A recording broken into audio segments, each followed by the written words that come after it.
Hello, hello! Magandang buhay!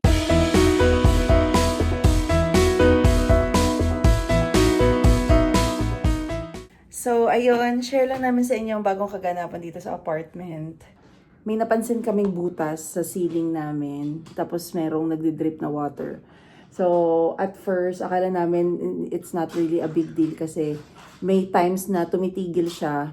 Tapos tutuloy na naman siya, especially kapag umuulan or nag-snow. And then, eventually, parang lumalaki yung kulay na parang may wheel doon sa, na pumapalibot doon sa butas. And then, meron kaming nakitang another parang second na butas. Nag-request ako ng maintenance service sa resident portal ng apartment namin. And then, syempre, since Friday yon, hindi ko ina-expect na darating sila by weekend. So, ang ina-expect ko is Monday pa. But, nung Saturday, may kumatok na maintenance sa amin. Akala ko it's about dun sa complaint ko. Pero hindi pala. Meron yatang ibang mga tenants na nag-complain of the same problem. Kasi daw, yung mga ceilings daw dito magkakakonect. Parang yung mga tubig na galing pa sa taas, dito natambak sa amin, dito sa 4th floor. Tapos, pumunta dito yung mga maintenance nga at gumawa sila ng butas. Papakita ko sa inyo. Dito yan sa aming kitchen. Gumawa sila ng butas dyan. At hindi pa sila na-satisfy. Gumawa sila ng pangalawang butas dito, malapit sa sink. So, para lang ma-drain lahat ng mga water. Hindi nila mapakailaman yung with regards sa plumbing kasi baka daw lalong lumaki daw yung problema. So, they need to wait for the plumbers the next day. So, yung next day naman, ito naman ang ginawa ng plumber. So, dito sa salas namin, minove muna namin yung aming TV. So, nandyan talaga yung TV namin. Minove namin dito sa may malapit sa balcony para magkaroon ng enough space yung plumber sa pag-aayos. So, yan. Binutasan niya yan. At I don't know kung anong ginawa nila. So, iniwan namin yung plumber habang nag-aayos kasi birthday nga nung panganay namin at nakabook na kami ng indoor playground. So, hindi kami pwedeng magstay. Pero okay lang naman kasi yung maintenance na yung nag-lock. Kasi meron naman silang duplicate key. One note, sinabi sa amin nung maintenance na with regards to water, kailangan daw nire-report daw kaagad. I did not realize the necessity to call them on a weekend. Kasi kapag weekend, meron silang mga on-call. So, pwede kang tumawag if there's an emergency. I did not think that it was an emergency. So, sabi ko sa kanya, sabi ko dun sa maintenance na I did not realize that it was a big deal. Because it was just like, ano nga lang siya, yung maliit lang talaga yung butas niya, tapos sobrang liit lang ng tulo niya. So, ang ginawa lang namin, sinalo lang namin ng bucket. Tapos sabi ko, siguro naman nakakahintay siya over the weekend.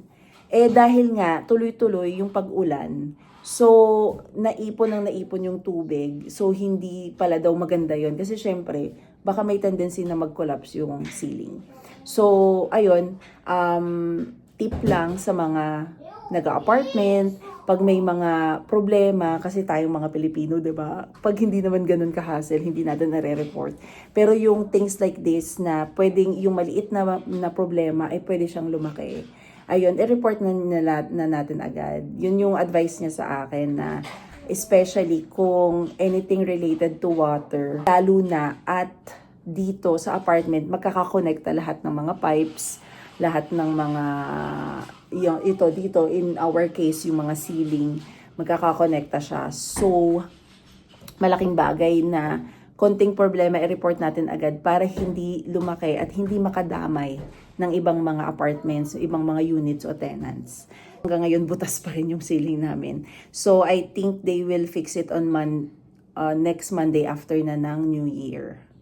Okay lang naman sa amin. Wala naman siyang hassle. Hindi naman siya, wala namang tulo na nangyayari. Walang mabahong amoy or anything. So, butas lang talaga siya. So, okay lang.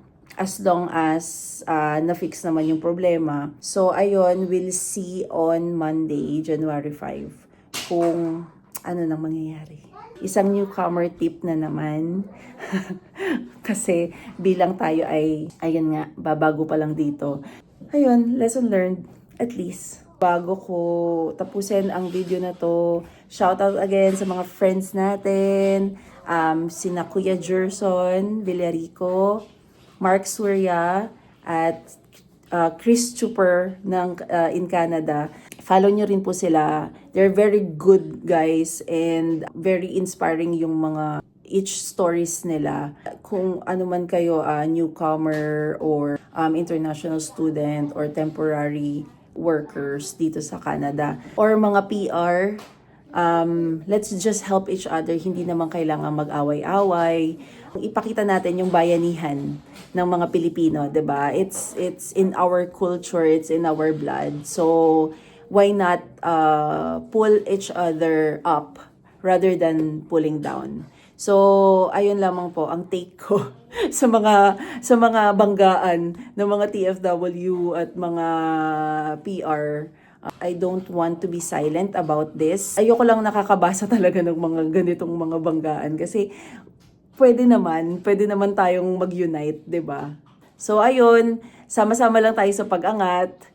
Share, like, and subscribe for all of these channels na nabanggit ko. At sa amin din, Siyempre pala, ang kuya ko sa Edmonton, ang pamilya na Vasilia. So katulad namin ay galing din sila ng UAE. Nag-migrate sila sa Canada at nag-land sa Winnipeg.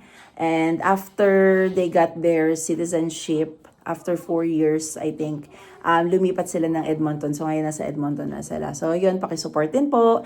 Ayun lamang. Salamat. Until next ganap.